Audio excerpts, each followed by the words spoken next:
ఆరోగ్యానికి ఎంతో మేలు చేసే కరివేపాకు పొడిని తయారు చేస్తున్నాను. మనం కూరల్లో వేసుకునే కరివేపాకుని తినేటప్పుడు తీసి పక్కన పడేస్తూ ఉంటాం. ఇలా పొడి చేసుకొని పెట్టుకొని రోజుకి ఒక్క ముద్దలా వేసుకొని తినండి. ఆరోగ్యానికి చాలా మంచిది. కళాయిలో కొద్దిగంత ఆయిల్ వేసి పచ్చిశనగపప్పుని వేసి 2 నిమిషాలు వేయించుకున్న తర్వాత ధనియాలు జీలకర్ర వేసి లో ఫ్లేమ్లో మంచి సువాసన వచ్చే వరకు వేయించుకోవాలి. ఇప్పుడు నువ్వులను వేసుకొని మరొక 2 నిమిషాలు వేయించుకొని ప్లేట్లోకి తీసుకోవాలి. ఇప్పుడు మరి కొద్దిగా ఆయిల్ వేసుకొని ఎండుమిర్చిని కూడా బాగా ఫ్రై చేసుకొని ప్లేట్లోకి కరివేపాకుని శుభ్రంగా కడిగి తడి లేకుండా ఆరబెట్టుకోవాలి. ఈ కరివేపాకుని వేసుకొని ఫ్రై చేసుకోవాలి. ఇది ఫ్రై అయిన తర్వాత ప్లేట్లోకి తీసుకొని పక్కన పెట్టుకోవాలి.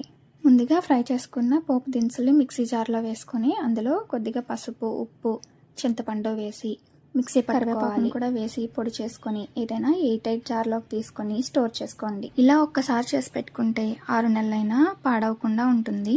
Please subscribe my channel.